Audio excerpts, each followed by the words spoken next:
एक बंजारा अपनी पत्नी को लेकर अपने शहर से पैसे कमाने के लिए दूसरे शहर रवाना होता है। जब वे दूसरे शहर के करीब पहुंचते हैं तो उन्हें रास्ते में कुछ डाकू मिलते हैं। उन डाकुओं ने उस बंजारे और उसकी पत्नी के पास जो कुछ भी था वह सब लूट लिया और उन्हें भिखारी बना दिया। डाकू वहां से भाग गए, लेकिन बंजारा और उसकी पत्नी सब कुछ लूटने के बाद चिंता में पड़ गए और सोचने लगे कि अब क्या करें और कहाँ जाएं। एक अनजान शहर में दोनों का बुरा हाल हो गया, क्योंकि अनजान शहर में पैसा ही काम आता है। बंजारा अपनी सुंदर पत्नी को लेकर शहर की ओर तो चल दिया, लेकिन उसे यह चिंता सता रही थी कि अब वह क्या काम करेगा, क्योंकि उसके पास पैसे तो थे नहीं। वह इसी चिंता में चला जा रहा था कि उसे शहर के बाहर एक फ़कीर दिखाई दिया। वह बंजारा अपनी पत्नी को लेकर फ़कीर के पास गया। फ़कीर को देखकर बंजारे ने सोचा, क्यों ना इस फ़कीर को अपनी परेशानी बताओ, शायद यह मेरी परेशानी का कोई हल निकाल दे। ये सोचकर वो फ़कीर के पास पहुंचा और बहुत ही विनम्र अंदाज में अपनी परेशानी बताई। उसने कहा, फ़कीर बाबा, डाकुओं ने हमारा सब कुछ लूट लिया। अब काम करने की बात तो बहुत दूर है, हमारे पास खाने पीने के लिए भी कुछ नहीं है। अगर आप हमारा कुछ इंतज़ाम कर दें तो मैं आपको वापस लौटा दूंगा। फ़कीर को उस बंजारे पर बहुत दया आई। फ़कीर बाबा ने कहा, मेरे बच्चे, मेरे पास तो कुछ भी नहीं है, लेकिन मैं एक ऐसे आदमी को जानता हूँ जो ज़रूरतमंदों को उधार दे देता है। आप दोनों उसके पास जाकर अपनी परेशानी बताओ, शायद वह तुम्हें कुछ पैसे दे दे। फ़कीर ने उन दोनों को सेठ के बारे में बताया और उसके पास भेज दिया। बंजारे की पत्नी इतनी सुंदर थी कि जो कोई भी उसे देखता देखता ही रह जाता। बंजारा अपनी पत्नी को लेकर सेठ के पास पहुंच गया। सेठ ने जब बंजारन को देखा तो वह उस पर मोहित हो गया, लेकिन वह बंजारा इस बात से बिल्कुल बेखबर था। उसने सेठ से हाथ जोड़कर कहा, सेठ जी, मुझे कुछ पैसों की ज़रूरत है। लेकिन सेठ का एक नियम था, वो पैसे तो उधार दे देता था, लेकिन पहले कुछ सामान अपने पास गिरवी रखता था। सेठ ने कहा, पैसे तो मैं तुम्हें दे दूंगा, लेकिन तुम्हारे पास गिरवी रखने के लिए क्या है? अब बंजारा सोचने लगा, उसके पास तो कुछ भी नहीं था। थोड़ी देर सोचकर उसने बड़ी विनम्रता से कहा, सेठ जी, मेरे पास गिरवी रखने के लिए तो कुछ भी नहीं है। सेठ ने कहा, देखो भाई, इस तरह मैं तुम्हें एक आना भी नहीं दे सकता, ये मेरा नियम है। बंजारा फिर सोच में पड़ गया। कुछ देर सोचने के बाद सेठ से कहा, सेठ जी, आप मेरी पत्नी को गिरवी रखकर मुझे कुछ पैसे दे दीजिए। मैं उन पैसों से काम करके जल्दी ही आपकी रकम ब्याज सहित लौटा दूंगा और अपनी पत्नी को ले जाऊंगा। तब तक मेरी पत्नी आपके दिए हुए पैसों के बदले में आपके पास मेरी अमानत रहेगी। सेठ तो यही चाहता था। सेठ ने जब बंजारे की यह बात सुनी तो वह खुश होकर पैसे देने के लिए तैयार हो गया और पैसों के बदले में बंजारे की पत्नी को अपने पास रख लिया। अब जैसे ही आधी रात का समय गुजरा, सेठ बंजारे की पत्नी के कमरे में पहुंचा। यह देखकर बंजारी की पत्नी के पैरों तले ज़मीन खिसक गई। वह डर के मारे सहम गई और उससे कहा, भगवान के लिए मेरे कमरे से निकल जाओ। लेकिन सेठ कहाँ मानने वाला था। उसने उस औरत से कहा, भगवान ने तुम्हें कितना सुंदर बनाया है। और फिर कहा, अब तुम उस नादान बंजारे को भूल जाओ, अब तुम हमेशा के लिए मेरी हो। उधर अब बंजारा सेठ के पास अपनी पत्नी को छोड़कर सेठ से कर्ज लेकर काम करने के लिए चला गया। बंजारे ने उन पैसों से प्याज का काम शुरू कर दिया। वह कम दाम में किसानों से प्याज खरीदता और दूसरे ज़रूरतमंद लोगों को ज़्यादा दाम में बेच देता था।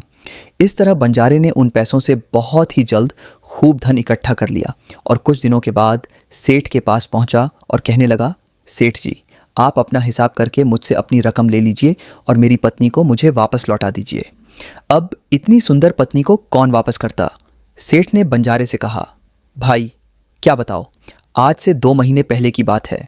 तुम्हारी पत्नी अचानक बीमार पड़ गई और उस बीमारी के कारण तुम्हारी पत्नी की मृत्यु हो गई। मैंने तुम्हारी पत्नी का बहुत इलाज करवाया, अच्छे से अच्छे वैद्य को दिखाया, लेकिन मैं फिर भी तुम्हारी पत्नी को नहीं बचा सका। बंजारे ने जब उस सेठ के मुंह से यह सुना तो दिल पकड़कर बैठ गया और बहुत दुखी हो गया। फिर थोड़ी थोड़ी हिम्मत बांधकर सेठ से बोला, सेठ जी, जो होना था वह तो हो गया। शायद मेरे भाग्य में ही ऐसा लिखा हुआ था।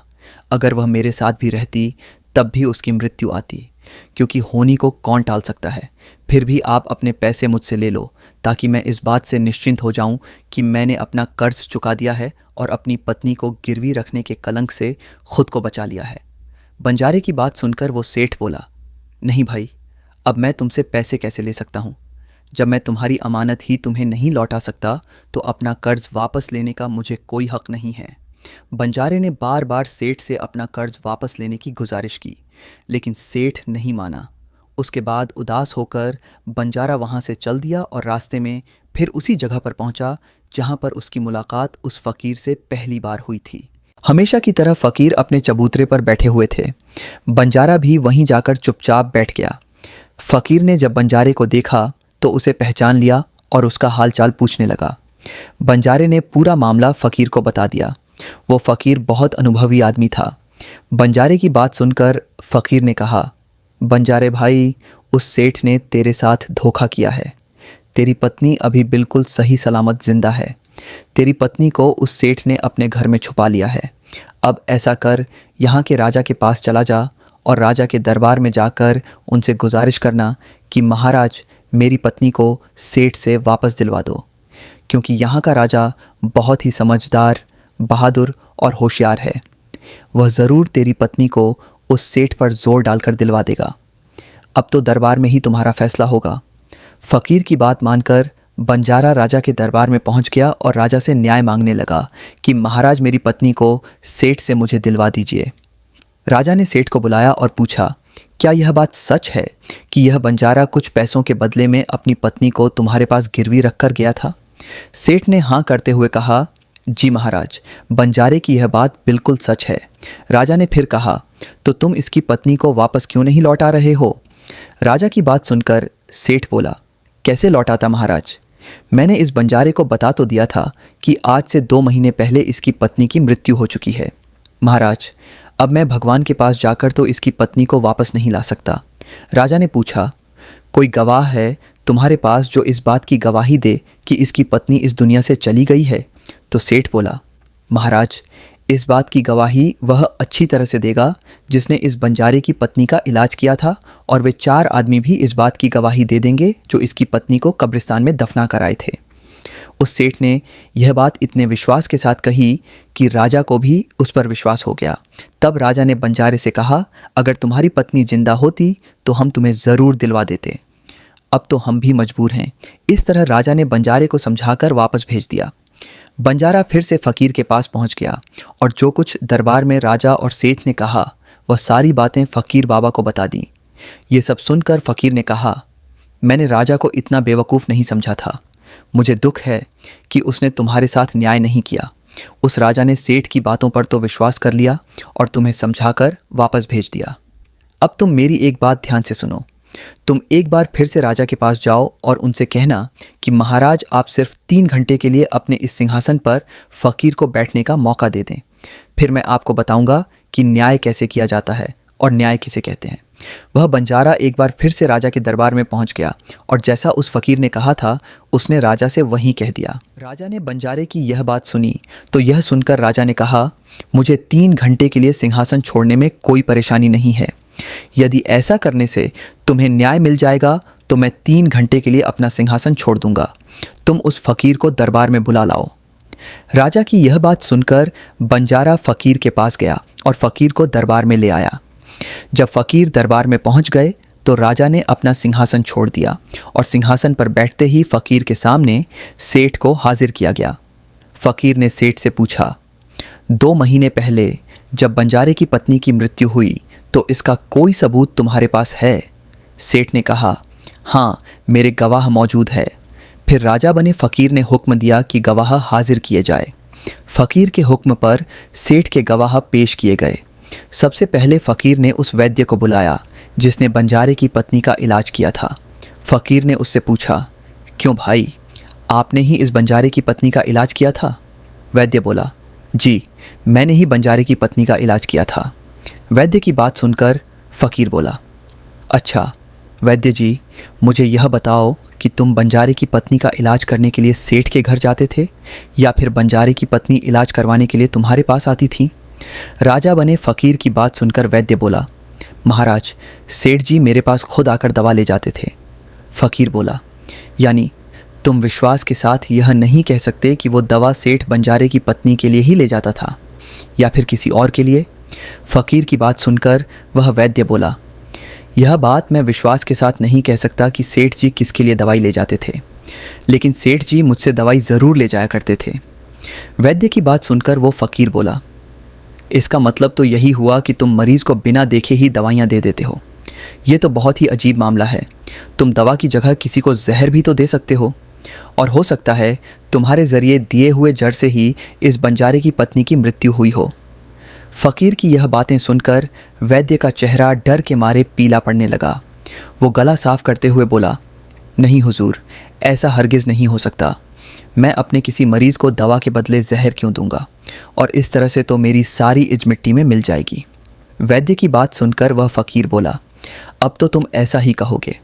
मैं तुम्हें अपने काम में लापरवाही करने के लिए और एक मरीज़ की ज़िंदगी से खेलने के जुर्म में 50 कोड़े लगाने का हुक्म देने जा रहा हूँ। इसके साथ ही तुम्हारा मुंह काला करके सारे शहर में भी घुमाया जाएगा। अब तुम सोच लो, सच बोलोगे या फिर मैं सिपाहियों को तुम्हें गिरफ्तार करने का हुक्म दूँ। यह सुनकर वैद्य का बदन कांपने लगा और वह फ़कीर के पैरों में जा गिरा और बोला, हुजूर, मुझे माफ़ कर दो। मैं कबूल करता हूँ कि मैंने सेठ के किसी भी मरीज़ का कोई इलाज नहीं किया। सेठ ने तो मुझे हज़ारों रुपए दिए थे और कहा था कि अगर गवाही की ज़रूरत पड़ी तो ऐसा कहकर उसके पक्ष में गवाही दे दूँ। बस मेरा यही गुनाह है कि मैंने लालच में आकर इस सेठ की बात मान ली। राजा बने। फ़कीर ने कहा, कुछ भी हो, तुमने गुनाह तो किया ही है, इसलिए मैं तुम्हें झूठी गवाही के इल्ज़ाम में 10 कोड़े लगाने का हुक्म देता हूँ। फ़कीर के हुक्म को राजा के सिपाहियों ने तुरंत पूरा किया और वैद्य को पकड़ लिया और भरे दरबार में उसे कोड़े लगाने लगे। पहला कोड़ा लगते ही वह ज़ोर से चिल्लाया और कहने लगा, महाराज, मुझ पर दया कीजिए, मैं मर जाऊंगा। हर खोड़े के साथ उसके गले से दर्द भरी आवाज़ें निकलने लगीं। वैद्य के साथ ऐसा होते हुए देखकर सेठ के गवाह के तौर पर बुलाए गए उन चारों लोगों के कलेजे को मुंह आ गए, जिन्होंने बंजारी की पत्नी को कब्रिस्तान ले जाकर दफनाने की बात कही थी। अब बारी उन चारों गवाहों की आई तो फ़कीर ने उनसे पूछा कि तुम लोगों का कहना है कि तुम चारों ने इस बंजारे की पत्नी के शव को ले जाकर कब्रिस्तान में दफन कर दिया था। मुझे यह बताओ, दफनाने से पहले शव को स्नान कराया जाता है, फिर उसे कफन पहनाया जाता है। इस दौरान क्या तुमने उस औरत के शव को बिना कपड़ों के देखा था? ये सुनकर उस सेठ के चारों गवाह कहने लगे, नहीं हुजूर, उसका बदन तो हमने देखा ही नहीं था। जब सेठ जी ने जब जनाजा तैयार कर लिया था, उसके बाद ही हम उसे कब्रिस्तान में ले गए थे और उसे दफना कर आए थे। उन चारों गवाहों की बात सुनकर वो फ़कीर बोला, और तुमने यह जानने की कोशिश भी नहीं की कि उस चारपाई पर मरा हुआ आदमी लेटा है या जिंदा लेटा है? कहीं ऐसा तो नहीं किसी जहरीली चीज़ से बेहोश करके उस चारपाई में लिटाया हो और तुम उसे कब्रिस्तान में ले जाकर दबा कर आ गए? यह तो एक बहुत ही बड़ा जुर्म है। इसके लिए तुम लोगों को मृत्यु की सज़ा दी जा सकती है। वे चारों गवाह वैद्य की पिटाई देखकर पहले से ही भयभीत थे। जब उन्होंने फ़कीर के मुंह से मृत्यु की सज़ा की बात सुनी तो उन सभी के हाथ पांव मानो बिल्कुल ही ठंडे पड़ गए हों। जैसे ही फ़कीर ने सेठ की तरफ देखा तो सेठ का चेहरा बाहर से फीका पड़ गया था। फ़कीर ने सेठ से कहा, सेठ जी, तुम्हारे 5 गवाहों की तो पहले ही हवा निकल गई। अब तुम बताओ कि किसी की मर्ज़ी के ख़िलाफ़ किसी की पत्नी को ज़बरदस्ती अपने घर में रखने के जुर्म में तुम कौन सी सज़ा पाना पसंद करोगे? फ़कीर की बात सुनकर सेठ का चेहरा एकदम से पीला पड़ गया था। उसके मुंह से बोल नहीं निकल सका। राजा बने फ़कीर ने कहा, इससे पहले कि मैं तुम्हें 10 साल की सज़ा दे दूं, अभी भी वक्त है कि तुम इस बंजारी की पत्नी को दरबार में हाजिर करो। राजा के डर से सेठ ने तुरंत अपने नौकरों को घर भेजकर बंजारे की पत्नी को दरबार में हाजिर कर दिया। फ़कीर ने बंजारे को उसकी पत्नी सौंप दी और सेठ को झूठी गवाही के अपराध में 5 महीने की कैद की सज़ा सुना दी। उन चारों गवाहों को 100 से 100 कोड़े मारने की सज़ा दे दी, जिन्होंने बंजारी की पत्नी का शव कब्रिस्तान में ले जाने की झूठी गवाही दी थी। ये देखकर राजा हैरान रह गया और फ़कीर के सामने हाथ जोड़कर बोला, फ़कीर बाबा, आप अनमोल हैं। आपने मुझे सिखा दिया कि न्याय कैसे किया जाता है। राजा की बात सुनकर फ़कीर बोला, महाराज, मेरी 3 बातें हमेशा याद रखना कि कभी भी इन 3 जगह पर अपनी पत्नी को अकेला नहीं छोड़ना चाहिए। पहली जगह, अगर आपकी पत्नी बीमार पड़ जाए तो ऐसी हालत में कभी भी उसको बीमारी में अकेली छोड़कर नहीं जाना चाहिए, क्योंकि जब कोई आदमी किसी औरत से शादी करता है तो शादी के वक्त वह कबूल करता है कि मैं तेरे सुख दुख में तेरे साथ रहूँगा। इसलिए बीमारी की हालत में उसके साथ ही हमेशा बने रहिए और उसकी देखभाल करिए, जिस तरीके से पत्नी अपने पति की सेवा करती है। इस तरह से पति का भी हक बनता है कि ज़रूरत पड़ने पर अपनी पत्नी की सेवा करें। यह आपके गुण है और आपकी खुशहाली की जड़ भी है। दूसरी जगह, अगर आपकी पत्नी पर कोई झूठा इल्ज़ाम लगाता है तो ऐसी हालत में तुम्हें उसके साथ खड़े रहना चाहिए, क्योंकि एक लड़की अपने माता पिता का घर इसी आशा में छोड़कर आती है कि मेरा पति मुझे समझे और हर हाल में मेरा साथ दे। इसलिए दुनिया वाले उस पर कोई झूठा इल्ज़ाम लगा रहे हैं तो आपको अपनी जीवन साथी के साथ खड़े रहना चाहिए। ऐसे वक्त में उसको कभी भी अकेली नहीं छोड़नी चाहिए। तीसरी जगह, कभी भी अपनी पत्नी को पराये आदमी के पास नहीं छोड़ना चाहिए, चाहे वह आपका दोस्त हो, चाहे आपका कोई रिश्तेदार हो और चाहे आपका कोई सगा भाई ही क्यों ना हो। किसी भी हालत में अपनी पत्नी को किसी पराये आदमी के साथ कभी भी अकेली नहीं छोड़नी चाहिए, क्योंकि आज के वक्त में किसी का कुछ नहीं पता कौन कब और किसके साथ धोखा कर दे। इसलिए कभी भी भूलकर अपनी पत्नी को किसी पराये आदमी के साथ अकेली नहीं छोड़नी चाहिए। तो दोस्तों, ये थी आज की वीडियो। अगर आज की वीडियो पसंद आई हो तो लाइक करें, चैनल को सदस्यता लें और घंटी का बटन भी दबाएं।